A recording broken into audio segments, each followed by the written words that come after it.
Et bonsoir à toutes et à tous, ravi de vous retrouver, bienvenue dans le Monde Orient. On est parti pour une bonne heure d'infos avec notre grand dossier, les images qui ont marqué la journée et évidemment notre grand invité de fin d'émission. Mais commençons par le commencement. Ce commencement, c'est de l'actu avec une déclaration qui fait beaucoup parler. Israël doit devenir une super Sparte. Ces mots, ce sont ceux de Benjamin Netanyahou en référence à la cité-État militarisée de la Grèce antique. Alors pourquoi cette comparaison? Pourquoi ça choque au sein même d'Israël? Et comment expliquer aujourd'hui un isolement de plus en plus grand? Toute une série de questions sur lesquelles on reviendra avec deux experts dans un instant. Et puis le Monde Orient, c'est aussi chaque soir une rencontre ce soir avec un humoriste dont vous allez entendre parler, Gaëtan Delferrière, pour son tout nouveau spectacle spécial, sans oublier l'arrêt sur image, 3 images fortes qui ont marqué l'actualité ou encore tout ce qui a buzzé sur les réseaux sociaux avec le scroll. Bienvenue dans le Monde Orient et on commence tout de suite avec le grand dossier du jour. On ouvre le 22h10 Actu.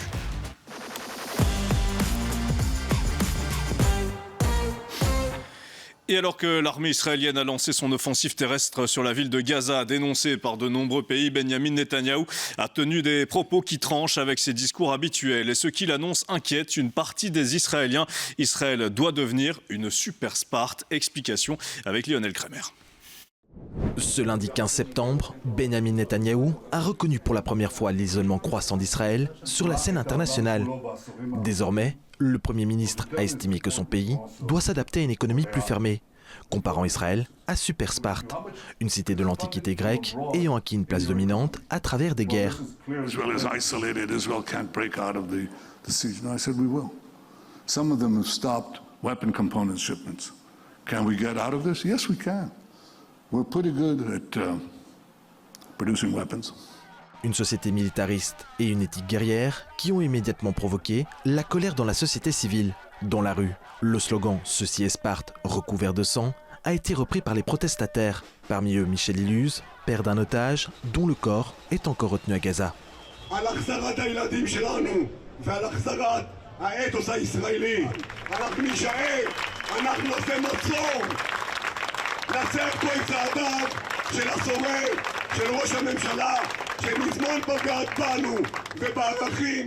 Côté politique, les voix critiques se sont aussi multipliées. Pour le chef de l'opposition, Yair Lapid, le Premier ministre est désormais coupé de la réalité. נתניהו נכשל בניהול המלחמה, נכשל בניהול יחסי החוץ, נכשל בניהול הכלכלי. ישראל היא לא מדינה כושלת. היא מדינה חזקה עם ממשלה כושלת. Le président du Parti des démocrates, Yair Golan, dénonce lui aussi une dérive dangereuse. Ce que Netanyahou nous propose, ce n'est ni la sécurité ni l'économie, mais une autocratie coupée du monde, soumise à un boycott international étouffant. Les salaires baissent, les prix augmentent et l'avenir est détruit. Il s'agit d'une catastrophe économique et sécuritaire. On retrouve également le même ton alarmiste chez plusieurs anciens membres du gouvernement. Netanyahou a déraillé. La super Sparte marque la fin de l'État, économiquement, politiquement et militairement. Israël deviendrait un pays du tiers-monde. Le Premier ministre du 7 octobre veut qu'Israël s'habitue à l'isolement, à un marché fermé, sans concurrence et sans oxygène pour l'économie. Ce n'est pas un plan de travail, c'est une capitulation. C'est un aveu d'échec. Des polémiques qui interviennent alors que l'armée israélienne continue son offensive sur Gaza. Dans la nuit de mardi à mercredi, au moins 16 personnes ont encore été tuées, selon les sources palestiniennes. Et deux invités avec moi ce soir pour décrypter ce dossier actu. Guy Trouveroy, ambassadeur honoraire notamment en Russie et en Égypte, spécialiste du Moyen-Orient. Et puis Stéphane Rosenblatt, notre spécialiste des questions internationales sur LN24. Bonsoir à tous les deux. Merci beaucoup d'intervenir ce soir dans le Monde Orient. Stéphane Rosenblatt, faire d'Israël une super Sparte, que veut exactement dire Benjamin Netanyahou selon vous? C'est une bonne question parce que dès le lendemain de cette déclaration, Benjamin Netanyahou a dû revenir sur ses propos. Indiquant que l'économie israélienne était résiliente, parce que la bourse, en fait, la bourse de Tel Aviv, avait perdu plus de 3% en une journée. Entre cette déclaration et la nécessité de revenir sur ses propos le lendemain. Et cette déclaration est d'autant plus étonnante que la résilience de l'économie israélienne est sans doute un des facteurs qui maintient le gouvernement de Benjamin Netanyahou au pouvoir. Car malgré les déficits très importants, qui sont liés entre autres à la guerre, et qui fait que les agences de notation ont baissé la cote israélienne déjà depuis un certain temps, malgré la baisse de secteurs entiers, comme les secteurs du tourisme évidemment, qui s'est littéralement effondré, malgré une émigration au départ d'Israël, enfin des tas de facteurs négatifs dans l'économie israélienne. Le secteur qui est aujourd'hui, qui fait vibrer cette économie, qui est essentiellement le secteur du tech, le secteur technologique, le secteur de l'armement, le secteur de la biotechnologie, autant de secteurs qui finalement, malgré la perte d'une partie de la main-d'œuvre, surtout les jeunes, entre autres rappelés dans l'armée par la guerre à Gaza, mais c'est un secteur qu'en fait se maintient relativement bien malgré la guerre. Et donc, en fait, l'économie israélienne et la société israélienne, malgré la catastrophe qu'elle vit sur le plan moral, sur le plan éthique, sur le plan psychologique et sur le plan guerrier, maintient un niveau de vie qui était relativement bon en Israël. Et donc, en sonnant l'alarme, le Premier ministre, en fait, d'un coup, crée un nouveau feu qui est un feu intérieur en Israël, mais qui est sans doute révélateur, on en parlera, de la psychologie dans laquelle se trouve le Premier ministre israélien et le gouvernement israélien de droite et d'extrême droite actuellement. Guy Trouveroy, c'est vrai qu'on parle de plus en plus aujourd'hui dans l'actualité de cet isolement d'Israël. Est-ce qu'avec ces déclarations, Benjamin Netanyahou le théorise encore plus, ce principe d'isolement aujourd'hui? Et est-ce que c'est une preuve de sa radicalisation de plus en plus extrême dans ses propos aujourd'hui de Benjamin Netanyahou, des propos qui paraissent incompréhensibles pour beaucoup de gens en Israël, pour Stéphane aussi ici en plateau? Écoutez, je crois que il a fait appel à l'histoire de Grèce d'ailleurs. Il n'a pas parlé de Masada, il a parlé de l'histoire de Grèce. Et mais c'est simplement, ça confirme cette espèce de fuite en avant. Il y a bien entendu Gaza, mais enfin, et ce bombardement invraisemblable à Doha, on frappe. L'expansion des colonies en Cisjordanie. L'expansion des colonies. Donc ça va où? C'est une fuite en avant. C'est assez inquiétant. C'est inquiétant non seulement pour Israël, mais c'est inquiétant pour la région. Parce qu'on dit Hamas, détruire Hamas à Gaza. Mais demain, vous auriez des élections en Cisjordanie. Hamas, il est là, et il risque d'emporter la mise. Vous avez en Syrie un gouvernement issu du djihadisme. Vous bombardez des gens qui sont dans l'esprit des accords d'Abraham. Mais qu'est-ce qui reste? Alors c'est très bien de vivre comme ça comme Masada, mais on connaît le résultat final. Stéphane, quand on parle de cet exemple aussi de Sparte, on pense directement aussi à une cité guerrière. Israël vit une guerre depuis maintenant plus de 2 ans. Est-ce qu'il y a un message aussi envoyé bizarrement à ses concitoyens même, mais au monde entier, que la guerre va durer selon Benjamin Netanyahou et longtemps? En fait, les raisons, elles ne sont pas toujours exprimées ouvertement par le Premier ministre. Mais c'est clair que lors d'un podcast d'ailleurs donné à un influenceur d'extrême droite, parce qu'il ne faut quand même pas oublier que ce gouvernement, et ce n'est pas un jugement de valeur, est un gouvernement d'extrême droite. Absolument. Et qui en Israël donc traduit une vision messianique, souvent religieuse, mais une vision aussi territoriale de l'avenir d'Israël. Et le Premier ministre, pour la première fois, avait dit le Grand Israël, et quand il parlait du Grand Israël, c'est-à-dire une partie à cheval sur le Liban, à cheval sur la Syrie, sur la Jordanie actuelle, le Grand Israël, ça me parle. C'est l'évolution du Premier ministre, qui n'aurait jamais parlé comme ça avant. Il y a une espèce de fenêtre d'opportunité aujourd'hui pour Benjamin Netanyahou, qui, il ne faut jamais l'oublier, est soutenu historiquement, comme jamais ne l'a été un Premier ministre, par son seul allié qui compte, c'est-à-dire l'allié américain. Et malgré les mécontentements de Donald Trump, certainement, sans doute, après le bombardement sur Doha, était sûrement mécontent. C'est un des principaux alliés, en fait, dans la région, mais il n'a quand même rien fait. Parce qu'ils ont trop besoin l'un de l'autre. Parce qu'ils ont trop besoin l'un de l'autre et parce qu'ils sont alignés idéologiquement. Et parce que ceux qui votent pour Donald Trump, le camp messianique, le camp évangéliste entre autres, est aligné à 100% sur Israël. Benjamin Netanyahou le sait. S'il a réglé ses comptes à l'Iran, s'il a réglé ses comptes au Hezbollah, si aujourd'hui il bombarde de manière carrément impunément la Syrie dès qu'il y a un adversaire en Syrie, et s'il a bombardé Doha, c'est parce qu'il sait qu'il a cette fenêtre d'opportunité où il pense, parce que c'est sa conviction, je pense, qu'il peut, parce qu'il le dit, remodeler le Proche-Orient à l'image d'Israël. Et c'est vrai que ça pose une question énorme sur la société israélienne, qui est malade, comme elle ne l'a sans doute jamais été depuis 1948, qui vit dans une schizophrénie profonde, et qui est face à 2 choix. Avec un choix qui est incarné par le gouvernement actuel, qui est vision d'un nouvel État d'Israël, un État basé sur la force, sur la puissance militaire, mais également sur un régime qui ne serait plus un régime nécessairement démocratique, on le voit bien avec la réforme de la justice, et puis cette entre guillemets, ancien Israël, pour lequel manifestent quand même toutes les semaines des milliers et des milliers d'Israéliens. Mais ce sont deux modèles d'Israël qui sont en train de s'opposer, l'un étant incarné aujourd'hui par Benjamin Netanyahou, qui lui ne partira jamais du pouvoir s'il n'est pas renversé par les urnes.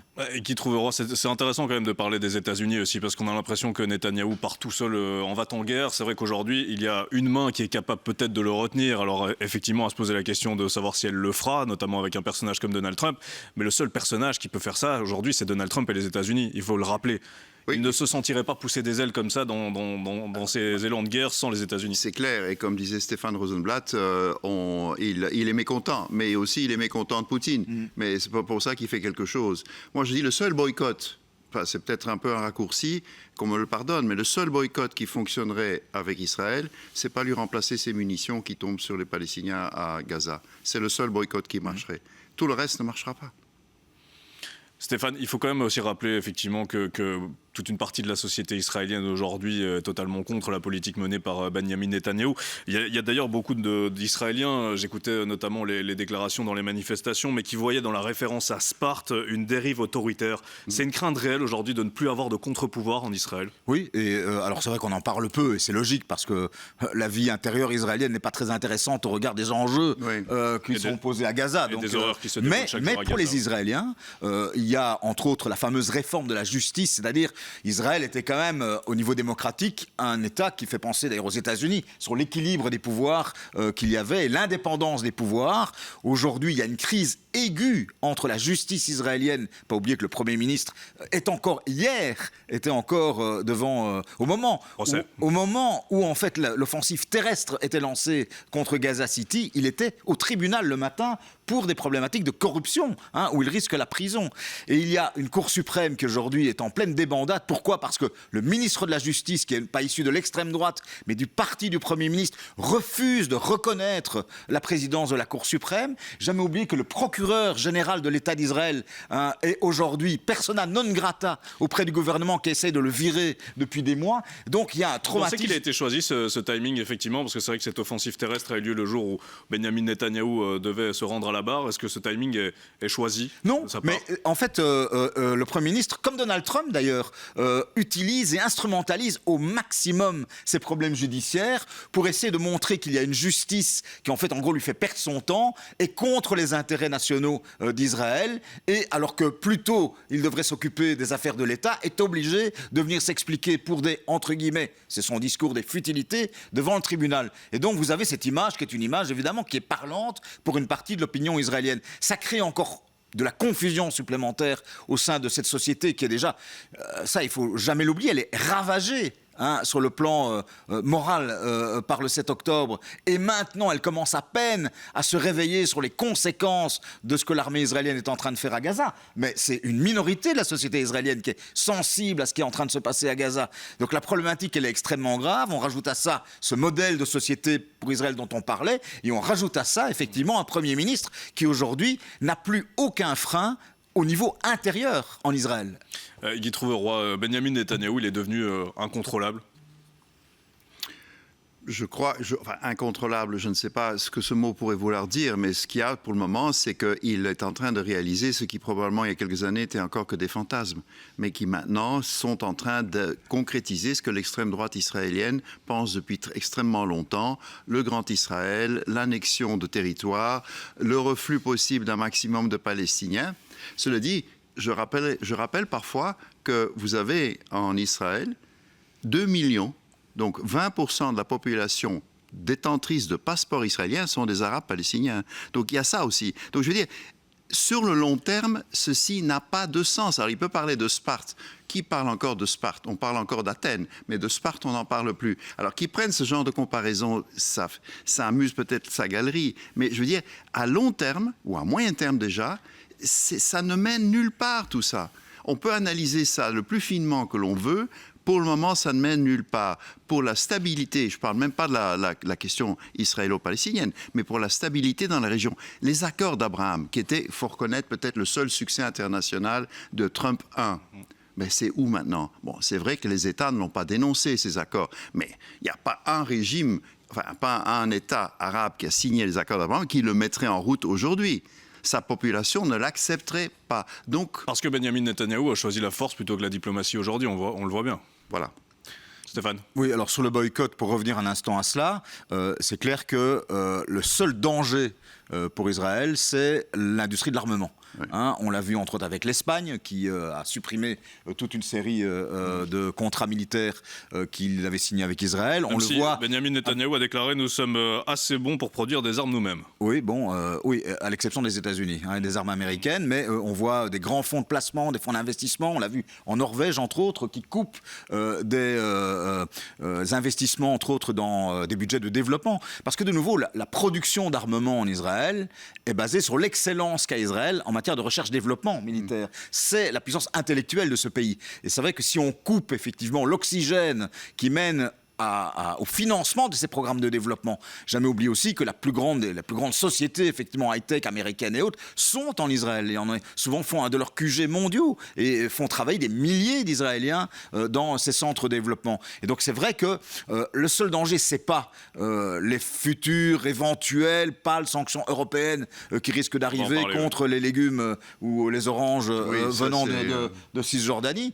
Mais c'est vrai que le point faible, mais à une condition, à nouveau, c'est que les Américains jouent le jeu des sanctions. Et là, aujourd'hui, on en est très loin. Alors, il ne faut jamais dire jamais dans l'histoire, évidemment, mais aujourd'hui, on n'est absolument pas dans ce terrain-là. Netanyahou le sait, et donc pour lui, il est prêt à nouveau à tous les paris.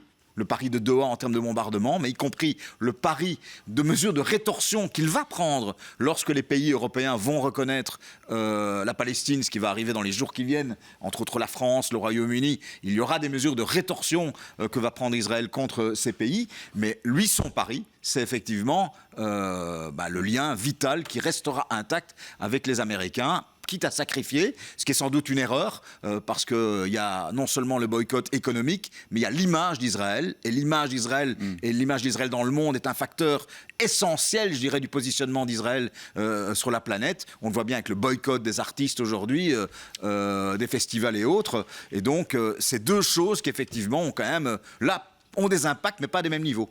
Isolement effectivement de plus en plus grand d'Israël de la part du monde entier. On va marquer une courte pause, mais restez bien avec nous dans un instant. On continue notre débat sur l'isolement grandissant d'Israël sur la scène internationale à mesure que son offensive dévaste la bande de Gaza. Restez bien avec nous, à tout de suite. Il y a des gens bien.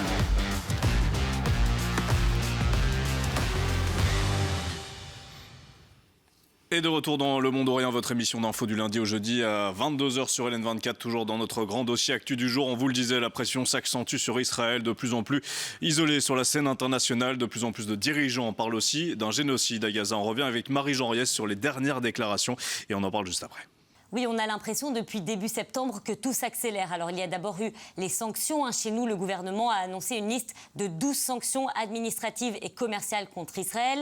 La Belgique a été aussi suivie de l'Espagne. Le Premier ministre espagnol, Pedro Sánchez, a annoncé lui aussi toute une série de mesures contre Israël pour, je le cite, mettre fin au génocide à Gaza.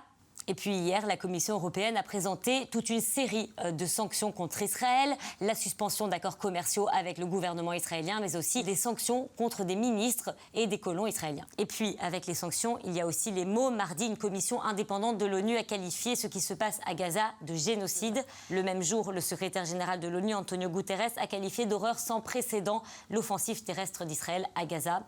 On sent vraiment en ce moment que la communauté internationale adopte un ton de plus en plus dur à l'égard d'Israël. Guy Trouveroy, est-ce que la communauté internationale a les moyens de stopper cette offensive ? Je ne pense pas. Je ne pense pas. Ce que l'attitude de la communauté internationale, ce sont, à mon humble avis, des conséquences à moyen et long terme. Je crois qu'il y a une image de marque d'Israël qui est en train de s'effriter et même de tomber en morceaux. Et c'est ça qui m'inquiète. Ça m'inquiète pour les Israéliens, parce que quelque part, nous sommes proches de ce pays. On peut faire toutes les sanctions que l'on veut. Comme je l'ai déjà dit, nous sommes très imbriqués les uns dans les autres. Donc, ce type de sanctions, oui, c'est symbolique. Mais ce qui est beaucoup plus grave, c'est quelles sont les conséquences, indépendamment que ce conflit crée la haine pour des années maintenant entre palestiniens et israéliens, vous avez la vision de la communauté internationale. Il ne faut pas oublier que pour des gens de ma génération, Israël a été créé dans une perspective de sortir d'une horreur qui a été la Deuxième Guerre mondiale et le nazisme. Et là, on se trouve dans une situation où on ne parvient plus à soutenir moralement ce pays. C'est ça, moi, je crois, le vrai problème, indépendamment des boycotts. Oui, on peut faire des boycotts. Parce que la communauté internationale se doit de réagir face à tant d'horreurs, ces horreurs qu'on voit chaque jour dans la bande de Gaza. Mais Nicolas, la vraie conséquence, ce sera l'image de marque de ce pays dans les quelques années à venir. Ça, ce sera la sanction. Pas tellement de boycotter ici ou boycotter là. Parce qu'effectivement, il y a d'autres pays qui peuvent compenser ce que l'Europe ferait. Il y en a les États-Unis, il y en a peut-être d'autres. Mais c'est l'image de marque. Moi, j'ai peur que, dorénavant, Israël ne soit plus regardé de la même façon qu'il était jusqu'à là. Est-ce que c'est la question aujourd'hui qu'on doit réellement se poser face aux horreurs auxquelles on assiste chaque jour? Je vous repose la question, mais est-ce qu'on doit vraiment penser aujourd'hui à l'image d'Israël? Oui, parce que ce qu'il faut demander à Israël, c'est un changement de régime. Moi, je crois qu'il faut le dire. Boycotter, comme Stéphane disait, les bananes ou les tomates ou les olives, bon, c'est sympa. Mais d'abord, est-ce qu'au niveau européen, on va y arriver? Parce qu'il faut encore voter tout ça. Mais je dis non, c'est dire simplement que le régime de Netanyahou est un régime infréquentable. C'est ça qu'il faut dire. Stéphane Rosenblatt, est-ce que Benjamin Netanyahou reculera un moment face à cette pression internationale? Les quelques exemples qu'on a vus dans cette vidéo de Marie-Jean Riès, où ça ne changera rien. Ça nous ramène à le tout début de notre entretien. Le seul impact, effectivement, que peut avoir sur Netanyahou les États-Unis. Et c'est effectivement une crise sévère dans l'économie israélienne. Parce que Netanyahou est l'homme, c'est sans doute le seul succès, c'est l'homme de la réussite de la high-tech en Israël. C'est l'homme qui a dérégulé en fait Israël pour permettre en fait le développement de toute cette économie bien avant d'autres et qui a permis aujourd'hui la richesse de ce pays où par ailleurs les inégalités sociales et les crises sont très présentes et très fortes. Et quoi qu'il en dise, et c'est pour ça que l'impact de sa déclaration d'hier sur l'isolement en Israël a un tel effet. Parce que là, d'un coup, il renvoie aux Israéliens quelque chose qu'ils ne veulent absolument pas. Il ne faut jamais oublier que les Israéliens, et de nouveau, c'est sans doute secondaire par rapport au drame de Gaza, hein, ça, je suis bien d'accord, et à la catastrophe de Gaza. Mais si, à nouveau, on essaie d'expliquer les choses dans la psychologie israélienne, les Israéliens vivent totalement isolés, se sentent incompris, et se sentent totalement enfermés et enclavés.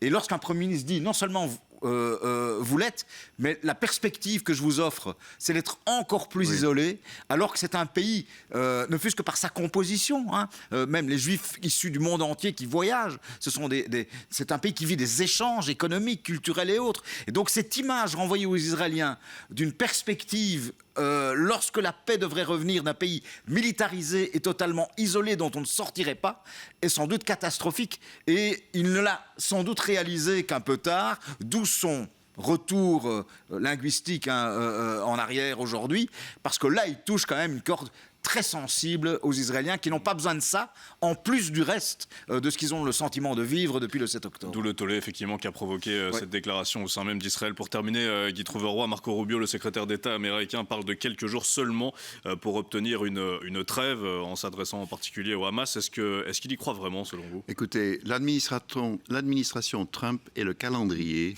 ça, je crois que c'est devenu la dernière blague. Quelques jours, un jour, 2 jours, 3 mois, 6 semaines, machin, ça c'est, je ne sais pas comment on dit en américain ou en hébreu, Vogelpick, mais c'est vraiment ça, hein. Je veux dire, c'est n'importe quoi ça. Mais seulement, ce qui m'inquiète, c'est de voir qu'un Marco Rubio, en pleine circonstance actuelle, n'a pas un mot qui corresponde à ce que la communauté internationale dit. Il n'a pas dit réfrénez-vous. Il n'a pas dit mon Dieu ce qui se passe. Non, je soutiens à fond le prix Nobel de la paix, en tout cas pas pour Rubio. Surtout qu'on se rappelle qu'il a été au Qatar juste après ces bombardements qui avaient eu lieu au Qatar. Benjamin Netanyahou qui a entretenu une longue relation à la base avec le Qatar. Hein. C'est ça qui est paradoxal aussi. Oui, c'est le Qatar et le Shin Bet qui a amené des valises de dollars au Hamas pendant des années. Comme quoi, l'amitié ne dure qu'un temps. Merci à tous les deux pour vos analyses et éclairages sur cette déclaration qui provoque, on le disait, un tollé au sein même d'Israël. Donc cette déclaration de Benyamin Netanyahou. À très bientôt dans Le Monde Orient. Et Stéphane, je rappelle qu'on vous retrouve demain, 19h20, dans Planète Trump. Et il y en a des choses à dire cette semaine, un peu comme toutes les semaines, honnêtement. Le Monde Orient, ça continue en images avec d'abord un Donald Trump, justement, reçu en grande pompe par la famille royale britannique.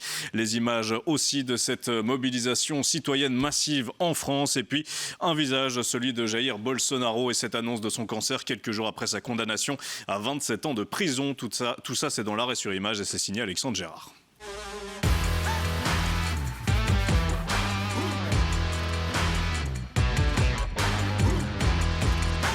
Première image avec la suite de la visite de Donald Trump en Angleterre. Le président américain a eu droit au banquet royal, un honneur pour lui, grand admirateur de la famille royale britannique. Dans les traditionnels discours d'ouverture de repas, le roi Charles III a évoqué le conflit en Ukraine. In 2 world wars we fought together to defeat the forces of tyranny. Today, as tyranny once again threatens Europe, we and our allies stand together in support of Ukraine to deter aggression and secure peace. Après le faste royal, place à une journée plus politique aujourd'hui. Au menu, une rencontre avec le Premier ministre britannique et Keir Starmer joue gros, très gros. Il doit pouvoir prouver les bienfaits de cette deuxième visite de Trump en Grande-Bretagne avec un nouveau partenariat technologique. We've already taken a big steps forward and we're going further today, much further. In a moment, the President and I will sign our groundbreaking new technology partnership, the Tech Prosperity Deal. C'est maintenant la fin d'une visite de 28 heures de Donald Trump en Grande-Bretagne. Reste à savoir quel accueil la Chambre des Lords réservera à Keir Starmer. Deuxième image avec un air de déjà-vu. 8 jours après la journée Bloquons tout, nouveau jour de mobilisation en France. Les syndicats ont promis une journée noire aujourd'hui. Objectif, faire pression sur le prochain gouvernement. Et on est là aussi pour se révolter face à ce gouvernement, en fait, qui nous fait n'importe quoi depuis le début. Et de toute façon, moi ce que je peux dire, c'est qu'on n'attend plus rien d'eux. Tout ce qu'on demande, c'est la démission de Macron. C'est toujours les fonctionnaires qui morflent, la population, les gens. On a de moins en moins d'argent, on arrive de plus en plus de difficultés à payer nos loyers, à payer notre nourriture, ça devient difficile. Les manifestants ont plusieurs revendications, mais le pouvoir d'achat est au centre des préoccupations des Français. Dans un pays toujours sans gouvernement, le sentiment d'exaspération est de plus en plus grand et la nomination du nouveau Premier ministre Sébastien Lecornu ne calme pas les foules. Et le succès de cette manifestation n'est pas juste un succès de nous en termes de mobilisation. Ce que ça veut dire, c'est que les Français ont décidé de relever la tête et de se battre pour leur dignité, pour une raison bien simple. C'est que le pacte social est au bord de la crise de nerfs, mais pour des raisons évidentes qui ne sont plus contestables. Cette année, on a franchi le niveau record de 9,8 millions de personnes pauvres dans ce pays. Autre point de tension ce matin, le déploiement de sécurité impressionnant. Un déploiement jugé inédit par certains syndicats. 80 000 policiers et gendarmes étaient mobilisés dans les rues. Toute action violente ne sert qu'une seule et unique personne, M. Retailleau, qui a besoin de la violence, qui a besoin des poubelles qui brûlent, qui a besoin de tout ça pour affirmer son rôle de sauveur de je ne sais quoi. En réalité, cet homme est une provocation ambulante. Et le président de la République ferait bien de le ramener à la raison. La CGT évoque un succès de la mobilisation au niveau national. Et puis on prend la direction du Brésil pour ce dernier arrêt. Jair Bolsonaro est sorti de l'hôpital. Son fils avait déjà dit que l'ancien président n'allait pas bien. C'est confirmé. Une semaine après sa condamnation, Bolsonaro est diagnostiqué d'un cancer de la peau. E dessas 7 lesões, 2 vieram positivas para tipo de tumor que é o carcinoma de células escamosas, que não é nem o mais bonzinho e nem o mais agressivo, tá? É o intermediário, mas que ainda assim é tipo de câncer de pele que pode ter consequências mais sérias. Dans le même temps, l'heure est à la célébration pour son parti au Parlement. On rappelle que l'ancien président a été condamné à 27 ans de prison pour tentative de coup d'État. Les députés de son parti poussent pour une loi d'amnistie en sa faveur. La motion d'urgence a été approuvée. É dia triste para a democracia brasileira. E é dia que vai marcar a história desse parlamento. O que a gente viu hoje aqui é de uma vergonha, é de escárnio que é difícil colocar em palavras. Bolsonaro n'en a donc peut-être pas fini avec la vie politique. Les prochaines élections au Brésil auront lieu l'année prochaine. Voilà qui termine cet arrêt. On se retrouve la semaine prochaine avec 3 nouvelles images qui feront l'actualité. Et l'arrêt sur image, c'est tous les soirs dans Le Monde Orient et en replay bien sûr sur ln24.be. Dans quelques instants, on va complètement changer d'ambiance. C'est l'humoriste Gaëtan Delferrière qui va venir s'installer pour son spectacle spécial La Revanche d'un outsider, d'un geek, mi-belge, mi-français, mi-goy, mi-juif, avec un trouble de l'attention. Ce sont ses mots. Restez bien avec nous sur ln24. À tout de suite.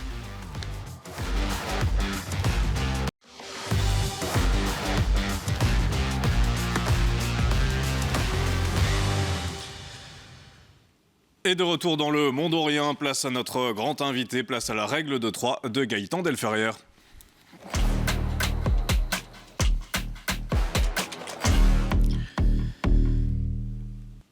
Et donc chaque soir dans Le Monde Orient, je vais donc vous donner 3 mots pour présenter notre invité du jour. Et le premier mot que j'ai choisi ce soir pour ce portrait, c'est forcément cactus, parce qu'on vous retrouve chaque semaine sur Vivacité avec des chroniques piquantes et acérées. Le cactus, c'est cette plante qui pique quand on s'y frotte, mais qui surprend par sa vitalité. C'est la plante qu'on peut ne pas arroser pendant des semaines dans son appart et elle reste vivante. Ne cherchez pas de lien avec notre invité, je pense qu'il n'y en a pas. Bref, on regarde un exemple, c'était ce matin et ça parle de Robert Redford. J'aimerais rendre hommage à un monstre du cinéma qui nous a quittés avant-hier, Godzilla. C'était un grand lézard qui avait du mal avec le stress des villes. Non, pardon, mauvais monstre du cinéma. J'aimerais rendre hommage à Robert Redford, ou Robert Fordeverte, comme disait mon oncle daltonien. Toute la grande famille du 7e art pleure la perte de cet homme qui n'a jamais été récompensé par un Oscar pour son travail en tant qu'acteur. Ce qui nous fait un point commun avec Robert, parce que moi non plus, j'ai jamais gagné d'Oscar en tant qu'acteur. Quoi ? Je sais, bon, c'est politique, hein, parce qu'apparemment, c'est pas moi qui joue dans Jurassic Park, mais un faux dinosaure. Okay. Autre chose à savoir sur Robert, oui, je dis Robert, parce qu'il était américain. Et Robert Redford, dit comme ça évoque la classe, la beauté, le talent, le sourire d'Hollywood. Là où Robert Redford, ça évoque le sourire du plombier en étant pilier de comptoir à 10h du mat dans un bar à chat. D'ailleurs, à toutes celles et ceux qui nous écoutent, les bars à chat ne sont pas des endroits sains. Hein. Prendre un café dans une pièce entourée de 18 chats, ça s'appelle pas un lieu détox, mais un burn-out, ma grande. Le deuxième mot que j'ai choisi ce soir, c'est nain. Oui, carrément, parce que Gaëtan Delferrière, eh bien, il est fan, il est fasciné par les nains, notamment Joséphine, Ange Gardien. Des nains, il y en a aussi dans Harry Potter, dont vous êtes un grand fan, même si pour vous, c'est une aberration littéraire de ne pas voir Hermione et Harry finir ensemble, surtout que vous avez d'autres projets pour Ron Weasley. Je sais très bien que je suis pas spécial. Je sais que le monde ne gravite pas autour de moi, même s'il y a quand même une prophétie qui dit littéralement l'élu, hein, je veux dire, ça, c'est pas en tombant dans la douche que je l'ai eu, hein, on est d'accord ? Vous voulez quoi ? Vous voulez faire 7 tomes sur Ron Weasley ? Si on faisait un film sur la famille Weasley, hein, ok, ce serait une comédie de vacances avec Christian Clavier et Louane, d'accord ? C'est ça que vous voulez ? Non. C'est ça que vous voulez ? Non. Et puis les nains, il y en a aussi à Fort Boyard, dont on reparlera bien entendu. Et puis le dernier mot que j'ai choisi ce soir, c'est spécial, parce que spécial, c'est le titre de votre spectacle, mais c'est surtout ce que vous êtes, mi-belge, mi-français, mi-goy, mi-juif, avec un trouble de l'attention assumé, mis de côté dans la cour de récré. Vous revenez aujourd'hui vous venger de tous les outsiders avec votre humour noir et absurde. Et sur scène, vous nous rendez tous un peu spéciaux. Oui, voilà, je suis juif. Mais toujours une belle ambiance partout où je vais, ça. Il y a d'autres juifs ce soir dans la salle ? Hop, j'arrête de vous compter. Super. Toi, t'es juif ? C'est pas vrai. Comment tu t'appelles ? Liubda ? Liebouda. T'es sûr que t'es juif ? De toute façon, qu'est-ce qu'on a dit, Liebouda ? Je vais t'appeler comme ça. Qu'est-ce qu'on a dit, Liebouda ? Quand il y a un mec devant une grande assistance et que les portes de sortie sont très très loin, et qui demande est-ce qu'il y a des juifs ce soir dans la salle, tu ne réponds plus à cette question. Mémoire génétique, merde. Alors voilà, évidemment, je voulais pas en parler du fait que j'étais juif ce soir. C'est Montreux qui m'a forcé. Ils m'ont dit si, dis-le, c'est bien. Ça fera un quota pour ce soir. Comme ça, les gens peuvent rentrer chez eux en disant ils sont quand même partout. Du coup, voilà, c'est réglé. Bonsoir Gaëtan Delferrière. Bonsoir. Merci de passer par Le Mondorien pour ce spectacle, notamment, je le disais, spécial à retrouver le 15 octobre, le 19 novembre et le 17 décembre au King's Comedy Club. Et puis il y a une autre date, ça vous avez le temps de prendre vos places, ce sera le 19 juin 2026 au Centre culturel d'Oderghem à Bruxelles. Parlons d'abord justement de ce spectacle. Pourquoi ce titre spécial ? C'est un peu le mot qu'on donnait aux enfants un peu bizarres, mais qu'on voulait être poli, quoi. Donc je disais que les amis de mes parents, quand ils me voyaient jouer dans le bac à sable, ils disaient « Ah, c'est toi ton enfant là-bas, celui qui mange du sable ?» Il est spécial, lui. Voilà, c'était pas le truc le plus gentil du monde, mais on savait qu'on n'était pas dans la norme, quoi. Alors, vous étiez un enfant spécial ? Pas dans le meilleur des cas, mais oui. Un peu mal vécu ou... Faut y aller. L'école, ça peut être très dur au début, hein. On a beaucoup de complications. Moi, j'ai toujours été un peu fort. Voilà, donc du coup, c'est très vite le physique en fait qui touche les enfants très vite, donc très vite c'est vers ça que j'ai été, donc j'ai fui vers la case rigolo. Vous avez bien fait. Voilà, c'est ça. Parfait. En tout cas, ce spectacle, c'est la revanche, je le disais, la revanche d'un outsider, d'un geek mi-belge, mi-français, mi-juif, avec un trouble de l'attention. C'est vous, ça ? C'est moi, ça, oui, tout à fait. J'ai eu beaucoup de mal à vous suivre. Oui. Non, très beau portrait. Est-ce que justement cette revanche, vous la sentez un peu chaque soir, en tout cas quand vous allez sur scène, ou vous le voyez pas nécessairement comme ça Si, j'aimerais dire que je suis au-dessus de ça. Je suis pas au-dessus de ça. C'est quand même une revanche. Oui, j'ai besoin de sentir l'approbation de gens qui ne m'ont pas approbé quand j'étais petit, quoi. Je pense qu'il y a beaucoup de ça. Après, je prends énormément de plaisir. C'est génial de produire un rire. C'est la meilleure sensation du monde. De mettre tout le monde d'accord avec des bêtises qu'on a en tête à nous, ça c'est vraiment trop bien, c'est très satisfaisant. Puis c'est très chouette, je pense qu'on a tous besoin de rire en ce moment, donc oui, c'est trop bien de faire partir de ça. Mais c'est vrai qu'il y a une petite revanche dans chaque rire que je récolte. Vous envoyez pas parfois une vidéo avec des milliers de vues que vous avez faite à un ancien camarade de classe qui vous a... Non, quand même pas. Non, okay. ça non, quand même pas. Ça va pas jusque-là. Dans ce spectacle, on retrouve quoi concrètement ? Est-ce que tout est écrit ? Est-ce qu'il y a un peu d'impro ? Ça se passe comment ? Un spectacle d'humour, de stand-up ? Non, le spécial justement. Ah oui, c'est ça, du coup c'est du stand-up. Ouais, c'est beaucoup qui est écrit, il y a, on va dire 90% qui sont écrits, même si je réagis beaucoup parce que le stand-up c'est un art vivant, il faut réagir par rapport à ce que les gens, comment la salle réagit, à ce à quoi ils réagissent, donc on peut faire des allers-retours avec eux. Mais j'ai vraiment 10% de prévu où c'est moi qui parle avec le public et ça c'est pas prévu et chaque soir est différent, quoi. Et est-ce que ça se passe toujours bien avec le public ? Parce que j'ai entendu une histoire de pizza sur un chauve. C'est quoi cette histoire ? Ah oui, vous avez vos informations. Ah oui, toujours. Ouais. Ah là là là là. Oui, du coup c'était à mes débuts. Je joue au Kings justement. Très beau lieu d'ailleurs pour le stand-up. Foncez-y si vous voulez voir du stand-up à Bruxelles. Et donc je suis en train de jouer. Ça se passe très bien le spectacle. Je suis très content. Et au premier rang, il y a des gens qui arrivent en retard au milieu du spectacle, que le patron dit ok, ils peuvent s'asseoir, ce qui est chiant, mais bon voilà, ils s'assoient. Et en fait c'est des gens bourrés qui ne font que parler. Et en fait au bout d'un moment, 3, 4 fois, 5 fois, je dis hey, chaque fois j'arrive à tourner le truc pour que ça soit pas gênant, pour que ça soit pas un moment horrible pour tout le monde, je dis hey, c'est le moment de fermer sa gueule, tu vois. Du coup voilà, j'arrive à m'en sortir un peu. Et puis au bout d'un moment, je lui ai dit 18 fois, j'en peux plus. Ouais.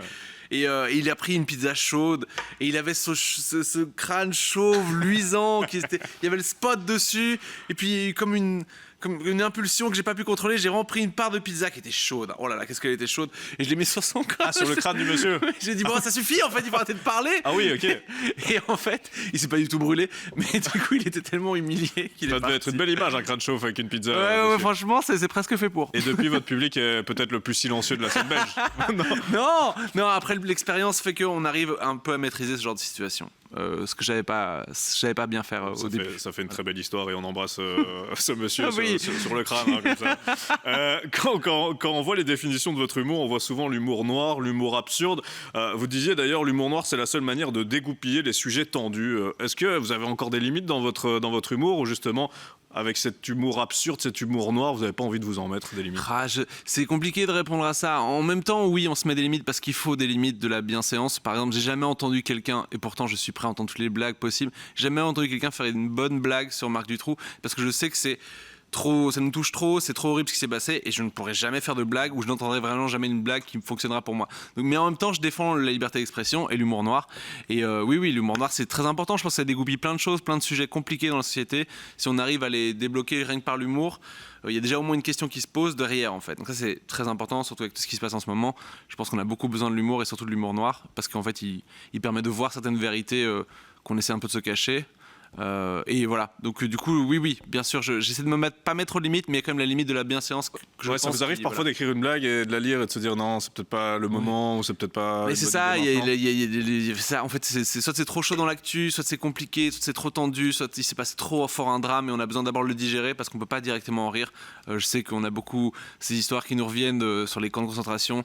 Les prisonniers arrivaient à se faire rire et c'est comme ça qu'ils ont tenu dans les camps, etc. Je pense que c'est vrai, mais je pense qu'il y a d'abord un temps où il faut absorber le choc, je pense. Sinon, c'est que du déni, je pense.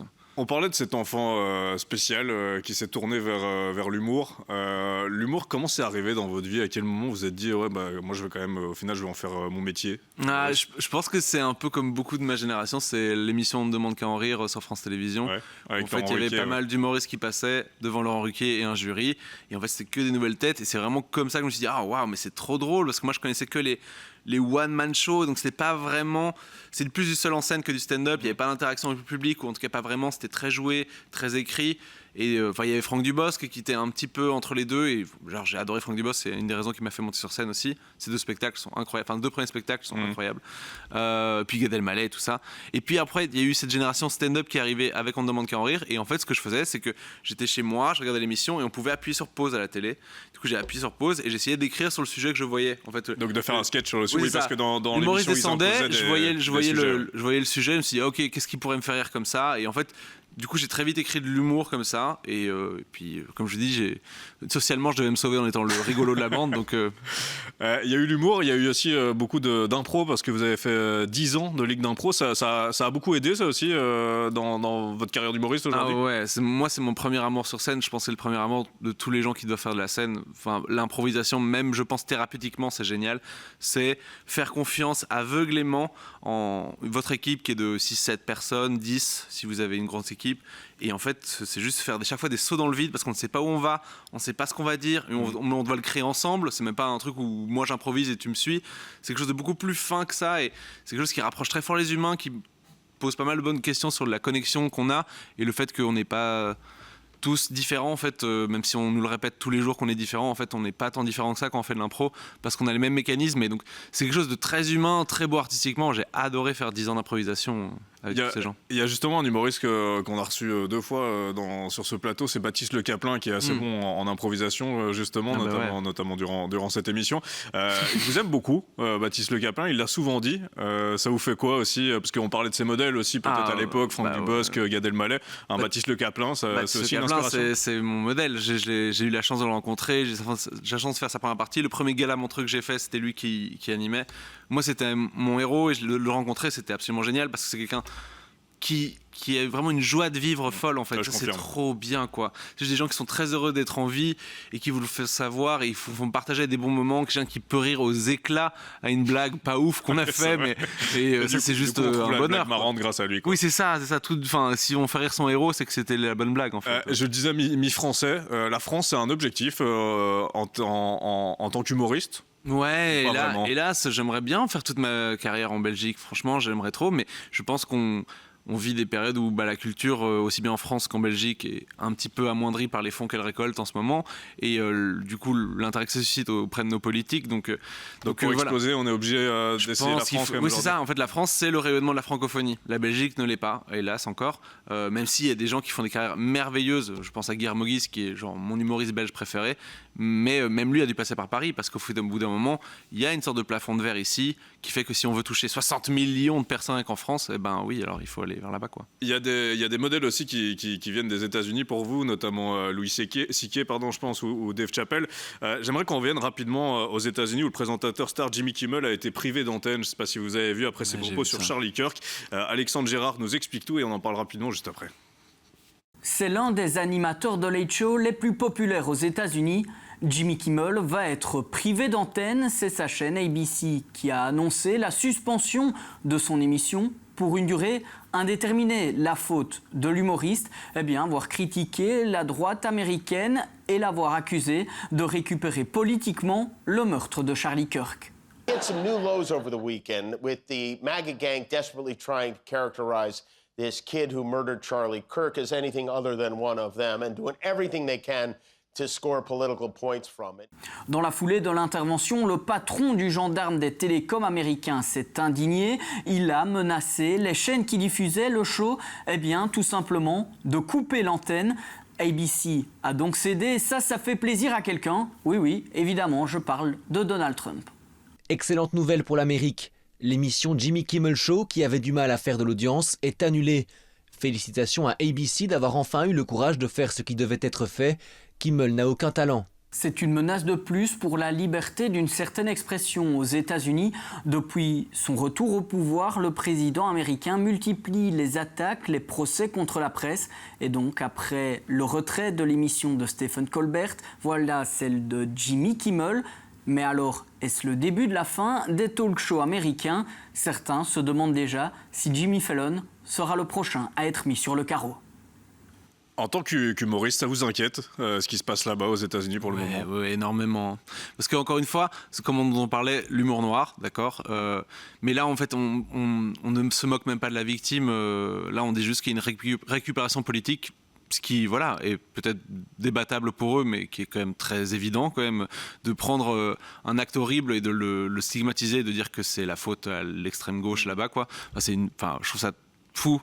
Et oui, je trouve ça fou que de voir des chaînes qui aujourd'hui interdisent des émissions parce qu'il y a une critique effectivement. Qu'un président s'exprime sur Twitter pour dire que quelqu'un n'a aucun talent, c'est faux, c'est factuellement faux. Même si on n'aime pas Jimmy Kimmel, c'est quelqu'un qui est bourré de talent, c'est quelqu'un qui a réinventé l'idée du late show, qui a fait des choses extrêmement drôles et pendant des années. Enfin, moi je trouve que c'est quelqu'un de brillant, quoi. Donc dire qu'il n'a aucun talent comme ça. On approche de la fin de cette interview et j'aime bien laisser de bons souvenirs en général. On va revenir sur votre meilleur souvenir en 2025. C'était dans le même bus qu'une certaine Beyoncé, c'est ça? Ouais. Oui. Donc on a fait une tournée en fait avec le Festival de Montreux. On était plusieurs humoristes à faire une tournée de tous les zéniths de France. C'était absolument génial. C'était une expérience de fou de jouer devant des milliers de personnes en un coup comme ça à chaque fois dans toutes les villes de France. J'imagine. C'était trop bien. Et oui, on faisait du coup tous ces voyages-là en fait de ville en ville dans un tourbus. Que des humoristes. Que des humoristes, que les humoristes. C'était incroyable, c'était vraiment trop bien. C'était le même bus que Beyoncé, c'est ça? Et c'était le même tourbus que Beyoncé. Et c'est vrai que vous avez fait un tatouage avec... Oui, tout à fait, il est là. On se faisait un câlin. Ça représente quoi le tatouage? C'est un petit câlin qu'on se faisait et à chaque fois on se disait bon show avant le show. Et voilà, du coup on s'est fait tatouer. Jérémy Crédville a le même tatouage, figurez-vous. C'est vrai, la classe. Il y a aussi Fort Boyard avec l'équipe du 8-9 de Vivacité qui sera bientôt diffusé. On en garde un bon souvenir? Ah ouais, à part votre fascination pour les nains, bien sûr. Ouais, bon ça, on n'en parlera pas hors antenne si vous voulez. non, mais ouais, c'était absolument incroyable. Genre, c'était un rêve d'enfant d'arriver dans ce fort et puis toute l'équipe, c'est super. Et l'émission, franchement, est à mourir de rire parce que on rate beaucoup de trucs que peu de gens ratent, je pense. Et ça passera en décembre, je pense, ça passera en décembre. Typique. On a rapidement vu votre fascination aussi pour Harry Potter. J'ai même lu que vous alliez peut-être faire un sketch à un mariage. Oui, tout à fait. Alors, c'est déjà fait, ça. Ah, c'est déjà fait. Okay. En fait, en gros, c'est quelqu'un qui m'avait demandé en voyant mon spectacle. À la fin, je fais quelque chose où, comme vous l'avez dit, je mets enfin Hermione et Harry ensemble, parce que moi, je pense qu'il devait être comme ça dans les livres. Bien sûr. Et merci. Et du coup, je fais jouer cette scène par deux personnes du public, en fait. Et en fait, la personne qui avait vu le spectacle s'est dit, en fait, mais moi, je veux donner ma femme en mariage comme ça. Incroyable. Donc, en fait, au moment où la scène se conclut, normalement, c'est fini. Et puis là, il a mis un genou à terre et il a demandé sa femme en mariage. Ouais, c'était trop bien. Ah bah ouais, ça reste un bon souvenir aussi. C'est cool comme souvenir, ouais, à fond. J'imagine. Pour terminer, elle a dit non, mais voilà, écoute. Pour terminer, ce serait quoi le rêve de Gaëtan Delferrière? À part être papa, parce que félicitations d'ailleurs, vous allez bientôt être papa. Merci beaucoup, oui, tout à fait. Ce serait quoi la Belgique est au courant. Voilà. C'est bien, c'est une bonne chose à fêter. Ce serait quoi le prochain rêve de Gaëtan Delferrière? Faire la plus belle scène de Belgique, faire le Cirque Royal, ce serait le rêve absolu. Ça, c'est une des salles où j'ai fait des premières parties là-bas et j'en refais une en décembre. Mais c'est une des salles où je me dis, franchement, avoir son spectacle là-bas, c'est une très belle réussite de Belge, je pense. Et puis, rapidement, je ne l'ai pas dit aussi, mais vous avez écrit aussi pour Netflix, pour Canal+, pour France Télé, je pense. Et pour la RTBF, le nombre de fois. Bien sûr. Ce serait quoi, justement, le film rêvé ou l'émission rêvée ou la série rêvée pour laquelle vous écririez? Franchement, il y a beaucoup de choses que j'aimerais. Pour un comédien en particulier Pour un comédien, c'est refaire un peu ce que j'avais fait avec les Anonymes, avec mes amis humoristes. C'était faire des choses en fait entre amis, pour nous, des choses drôles et qu'on espère font rire d'autres gens. En tout cas, on vous souhaite le Cirque Royal avant tout pour l'année 2026 peut-être. Merci beaucoup. Gaëtan Del Feria, vous restez encore un tout petit peu avec nous. Est-ce que vous aimez bien les réseaux sociaux? Je déteste. Je déteste. Ça tombe bien puisque c'est le moment de faire un tour d'horizon de tout ce qui a buzzé sur les réseaux sociaux et c'est dans le scroll de Marie Joriès.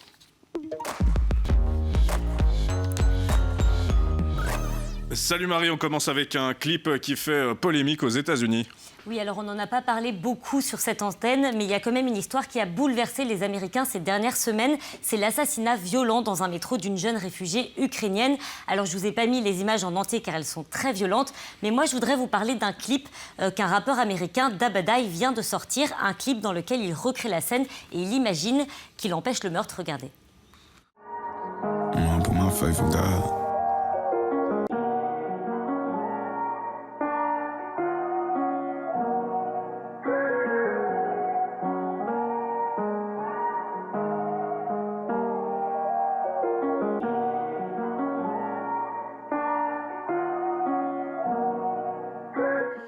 Voilà, ce clip a fait quasiment 1 million de vues en 2 jours et à la fin, le rappeur a mis le lien vers une cagnotte pour la famille d'Irina Zarutska.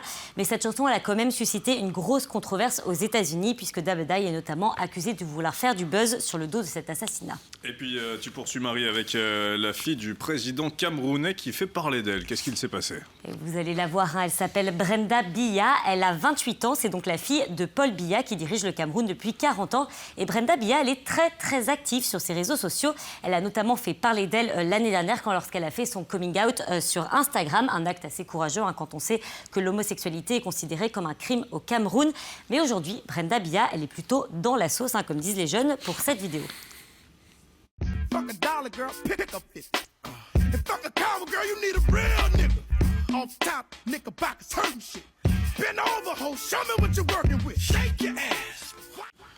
Voilà, cette vidéo, elle fait polémique au Cameroun, cette vidéo dans laquelle elle jette des liasses de billets, car dans son pays, la majorité de la population vit dans une pauvreté extrême. Et elle interroge aussi sur l'origine de son train de vie extrêmement luxueux qu'elle affiche à tout va sur les réseaux sociaux. Et donc elle est dans la sauce, comme disent les jeunes. Marie, merci pour... J'essaie de mettre des petites expressions de Oui, jeunes. oui, merci, c'est important. Bon, on va quand même finir sur une actualité un peu plus légère. Tu voulais nous parler d'un nouveau challenge, un autre, sur les réseaux sociaux. Et vous le savez, les réseaux sociaux sont remplis de pseudo-conseils santé, comme boire de l'eau au citron tous les matins, manger des protéines, faire du sport et surtout marcher 10 000 pas par jour. Mais depuis quelques mois, des internautes se sont mis en tête d'aller littéralement 10 fois plus loin en se donnant l'objectif de marcher 100 000 pas en un jour. Alors je ne sais pas si vous vous rendez compte, 100 000 pas, c'est vraiment énorme. J'ai fait le calcul. Si je pars de Bruxelles et que je vais au nord en faisant 100 000 pas, j'arrive aux Pays-Bas quand même. Et pourtant, c'est le challenge que se donnent ces TikTokers. Regardez. J'ai vu passer un défi sur les réseaux qui consistait à faire 100 000 pas en une journée. Moi, c'est Lison et je commence le challenge des 100 000 pas. Premier 1000 pas. Plus que 99 000. 10 000 pas. Bang, bang. Oh là là là.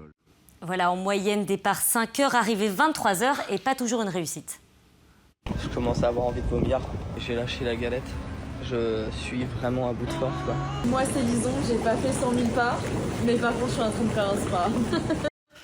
Voilà, bon, en même temps, c'est pas moi qui leur jetterai la première paire parce qu'en même temps, 100 000 pas, c'est vraiment énorme. C'est quand même beaucoup plus facile de boire de l'eau au citron le matin. On va clairement rester sur l'eau au citron. Et pour terminer, Marie, tu voulais nous montrer un mème. Bah oui, pour qu'on se couche un peu moins bête ce soir. Si je te montre, Nico, ce mème, si je vous montre ce mème, est-ce que ça vous dit quelque chose ? C'est un des mèmes les plus utilisés d'Internet et pour beaucoup d'internautes, peut-être pour vous, cet homme était Zach Galifianakis, l'acteur de Very Bad Trip.